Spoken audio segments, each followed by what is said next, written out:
Honnêtement, en fermant doucement les yeux et en t'imaginant bien englouti de façon inamovible au fond d'un canapé en cuir véritable, t'as pas trop l'impression d'être au paradis? D'être une cliente millionnaire chez un concessionnaire Aston Martin?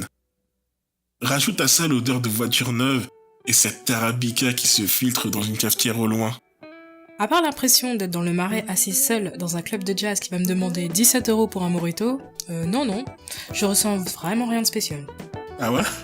Alors tu sais, bizarrement, le jazz dans le style de George Benson ou de Norman Brown, ça a toujours provoqué chez moi des réminiscences de Gran Turismo, comme une sorte de Madeleine de Proust trempée dans du gasoil. Il faut dire que la série de Polyphonie Digitale a vraiment su, et dès le début de la licence, créer une vraie atmosphère de jeu, une sorte de monde virtuel qui sent le vendeur automobile en costard et l'odeur de plastique fraîchement moulé. Tout ça sous le fond d'une guitare octavée et de solos de Thunder Roads. Pour le coup, c'est vraiment quelque chose de rare que d'apprécier un jeu pour quelque chose qui n'a rien à voir avec son gameplay. C'est même plutôt illogique d'un point de vue pratique que de mettre l'interactivité au second plan. Attends 2 secondes, t'es en train de dire que tu comptes te lancer dans cet épisode, la fleur au fusil, et parler de Gran Turismo pendant une dizaine de minutes sans vraiment mentionner le jeu en lui-même? Genre ce qui se passe une fois sorti des menus et des musiques jazzy? Eh ben tu sais quoi? C'est exactement ça, au mot près.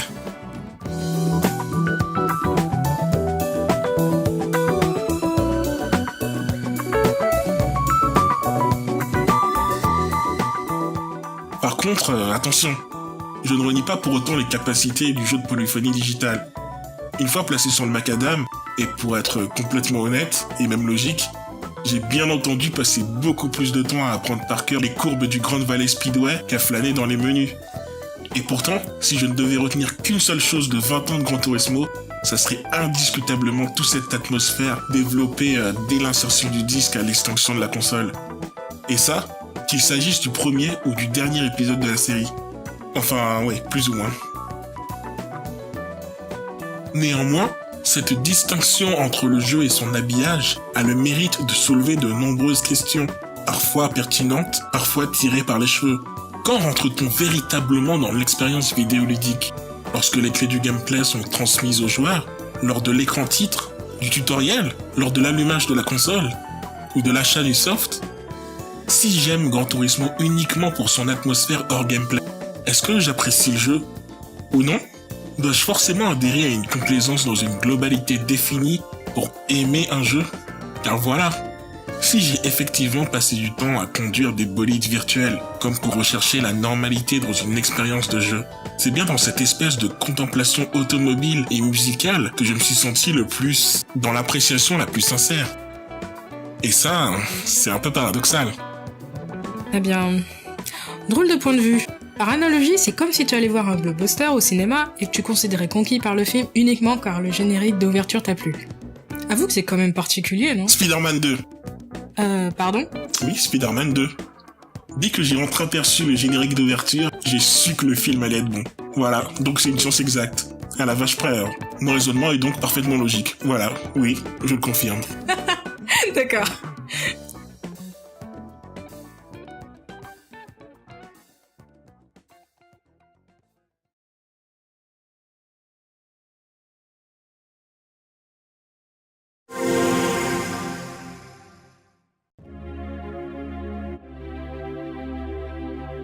Je sens que je vais avoir beaucoup de mal à l'exprimer, à mettre des mots sur ce ressenti, mais il existe vraiment une atmosphère palpable dans cette série de jeux, et j'espère ne pas être le seul à pouvoir l'effleurer presque, d'un doigt innocent mais éminemment conquis. Cette manière dont tout s'emboîte, dont les choses me sont présentées, chaque police d'écriture, chaque effet sonore, chaque transition entre deux écrans, ces tons, ces couleurs, ce mouvement, la façon dont les jeux se remplissent ou se vident, la satisfaction de voir tous ces éléments travailler en symbiose pour nous offrir un balai éternel de petites choses qui en font des grandes. Sois rassuré, je ne pense pas que tu sois le seul à être sous le charme de trucs aussi fascinants et fondamentaux que la typographie au sein d'un jeu vidéo. Si tu te souviens bien d'ailleurs, Nissan avait justement fait appel au type de chez Polyphony pour créer l'UX de l'ordinateur de bord de la GTR. Comme quoi? Attends, y a pas que l'interface. Que le rythme soit lent ou rapide, le pas pressé ou appuyé, que l'on vienne pour opérer une modification rapide ou un choix plus réfléchi. On se sent toujours comme de retour chez soi après une longue journée passée à arpenter les circuits du monde. Je dois avouer que c'est un sentiment, personnellement, que je ne retrouve que dans les anciens GTA, quand il fallait obligatoirement retourner à la planque pour sauvegarder entre deux missions. C'était chiant, ça avait toutes les contraintes, et pourtant cette répétitivité dans l'acte créait une sorte de routine apaisante. Un cassage bienvenu dans le rythme effréné d'un voyou castrateur. Et ça, on ne peut pas faire mieux niveau ambiance.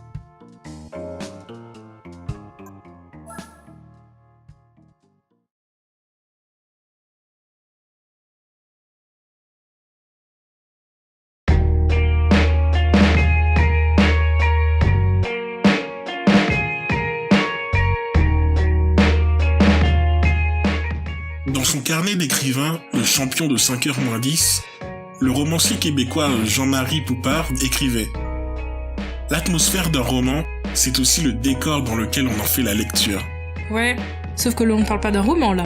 Oui, mais bon, déjà j'ai pas su trouver mieux. Mais surtout, en sauvant un peu l'esprit, on peut définitivement rapprocher l'idée à toute forme de médium. Un jeu, comme toute œuvre, est avant tout un lien rapprochant une création à un public. Il n'y a pas d'expression si personne n'est amené à écouter, si bien que l'expérience de lecture, ou de jeu donc, s'intègre dans l'essence de l'ouvrage. Pour les mêmes raisons que chacun perçoit un récit différemment, l'atmosphère qui se dégage des Gran Turismo est intimement liée à celui qui l'accepte, la découvre, la rejette ou l'indiffère. Mon décor, comme expliqué, est celui de la passion d'un objet automobile à travers son esthétisme, sa préciosité ou son raffinement, ce qui justifie cette ambiance artificielle et épurée. Un autre caractère pourrait trouver dans cette délicatesse bien d'autres thèmes, comme, je ne sais pas, l'excitation, la sécurité, voire même l'ennui. Mais bon, ok, je vais pas aller jusqu'à rentrer dans le cliché du miroir dans le téléviseur, mais il est quand même assez évident que, pour une fois, à la place de nous enfoncer dans la gorge leur vision des choses, les équipes en charge du jeu ont réussi la prouesse d'offrir un simple support aux fantasmes et envies des joueurs du monde entier. En plantant son propre décor, on soutire assez d'éléments à la série de jeux pour se voir récompensé d'une atmosphère qui nous sied parfaitement, chacun pouvant transposer, à sa guise, sa propre vision sur le soft. Et ça, c'est quand même plus que bien foutu quand même.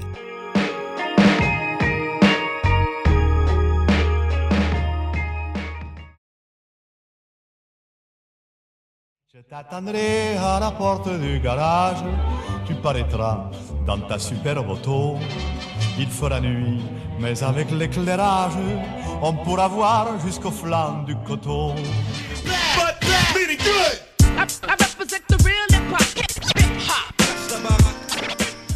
Oh là, attends, c'est du gameplay ça? Tu serais pas en train de revenir sur ta parole? Ah non. Enfin, du moins, pas tout à fait. Car si on a effectivement quitté les menus, on reste toutefois dans l'habillage global des jeux qui, à travers les replays, en remettait une bonne couche sur l'aspect quasi pornographique de la série. Ok, pornographique. Gran Turismo, carrément. Bah, ouais. Car peu importe la course pourrie qu'on puisse produire, elle sera toujours comme magnifiée par les ralentis et ses angles qui, pour le coup, étaient tout sauf révélateurs. On pouvait se manger tous les murs, ne suivre aucune trajectoire et littéralement jouer aux autotamponneuses pour dépasser. Le résultat sera toujours orgasmique. Et ce n'est pas pour rien qu'on a très vite eu l'option pour les enregistrer. Sans doute pour pouvoir multiplier les séances de plaisir à n'importe quelle heure de la journée ou de la nuit. Je ne regarderai plus jamais la série avec le même œil maintenant. Merci pour les cauchemars. Ah, c'est plutôt une histoire de réalisme. Et donc, bon, ok, j'avoue, de voyeurisme aussi. Cette incroyable fierté de découvrir un ralenti d'une qualité presque télévisuelle et de se dire « Waouh, attends, c'est moi ça ?» Bien sûr, les graphismes aident à maintenir l'illusion de réalité, surtout quand Gran Turismo, spécifiquement grâce à sa gestion de la lumière et des reflets, n'a jamais été graphiquement effleuré par n'importe quel concurrent en quasiment 20 ans d'existence. Alors oui, il peut y avoir plus beau, plus chatoyant à l'œil ou même plus détaillé, mais plus réel? Non, enfin juste non, ou alors j'attends les noms dans les commentaires. Mais t'as vraiment juste à regarder. On est passé de la PS1 à la PS2 et là on continue de sauter de génération en génération. Et qu'est-ce qui change? Rien. Mais on ressent la même maîtrise, le même message, la même fluidité. C'est une vraie hégémonie d'atmosphère qui rend la série culte, malgré ses déboires ridicules et ses retards incessants. Il y a vraiment une âme dans ces pixels. C'est un truc de dingue à proprement parler.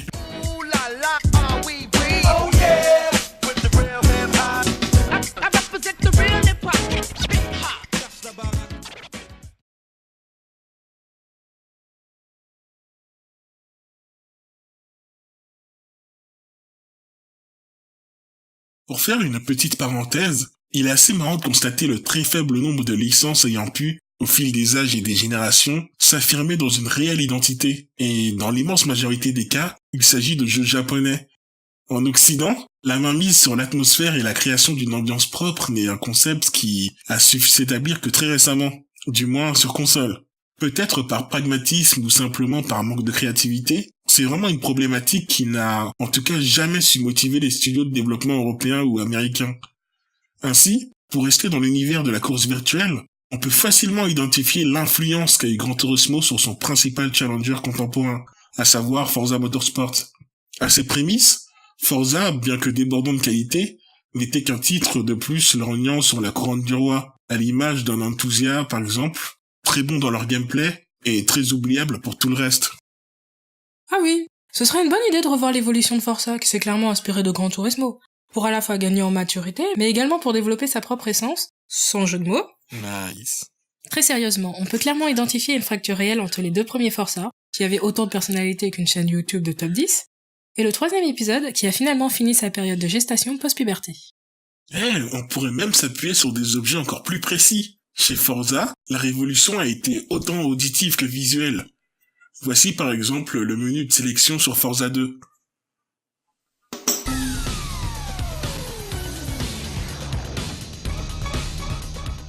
Et franchement, entre l'électro sans saveur, les angles arrondis, les dégradés et les éléments qui se marchent dessus, enfin bref, c'est pas à vomir, mais on sent qu'aucun soin particulier n'a été apporté à l'habillage. Maintenant, la même chose sur la suite Forza 3, et la première chose qui claque, l'abandon de l'atmosphère radio pour mieux mettre en valeur les compositions originales.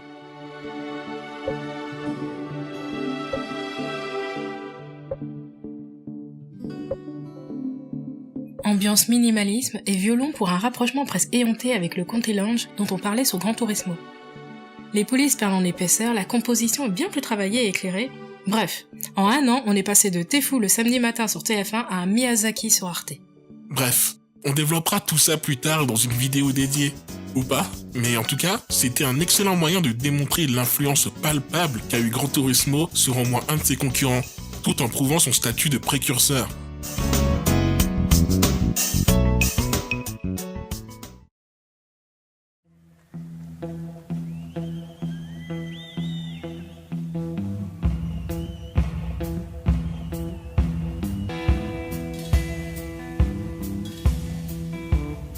Tu sais, plus le temps passe, et plus je viens à regretter ces 2 dernières décennies, quand l'accaparement du jeu vidéo par le Japon était tout puissant, au point qu'on ne pouvait distinguer l'archipel des productions vidéoludiques.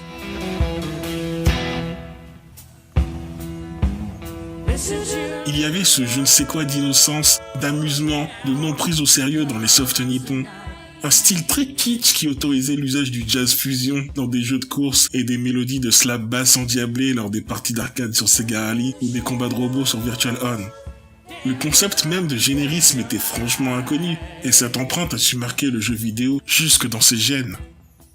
Et puis, il y a eu transition, économique puis culturelle.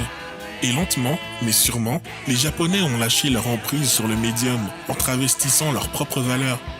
Cela me fait immédiatement penser à Winning Eleven et Pro Evolution Soccer, une sorte de Dr Jekyll et Mr Hyde du football virtuel, quand la japonaiserie délicieuse est prise d'assaut par le manque de goût européen et que, par appât du gain, une licence à l'atmosphère établie décide d'entreprendre un virage en aveugle par la conformité des gens qui n'ont goût à rien.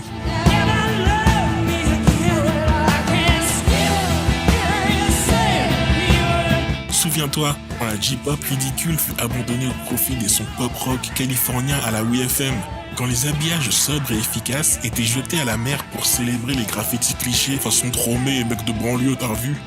Bref, c'était le début de la fin. Et ma plus grande peur, c'était d'assister à cette même révolution, s'appliquant cette fois à ruiner Gran Turismo. Mon Gran Turismo, en effaçant cette atmosphère qui m'était si chère. Mais j'étais loin d'avoir la science infuse.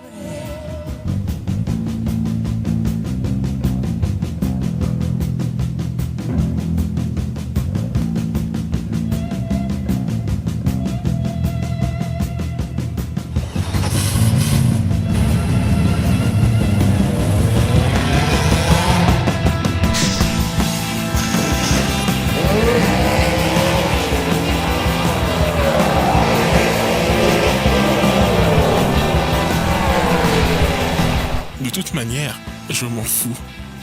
Polyphony peut juger bon de retirer aux occidentaux le cultissime et délicieux Moon Over the Castle et le remplacer par n'importe quel tube moisi de Casabian ou de Feeder. Tant pis, ils peuvent arcadiser la conduite, continuer à faire passer des bolides surpuissants aux désaspirateurs et sortir des démos jouables à 30 € aux pièces, ça ne m'atteindra pas. Car tant qu'il subsistera cette atmosphère, cette passion dans l'image, dans la présentation et dans l'ambiance, tant que je me sentirai comme absorbé dans une bulle mirifique à chaque partie, que je prendrai plus de plaisir à observer qu'à interagir, alors j'aurai vraiment, mais alors vraiment du mal à être objectif sur tout ce qui touche à mon Gran Turismo.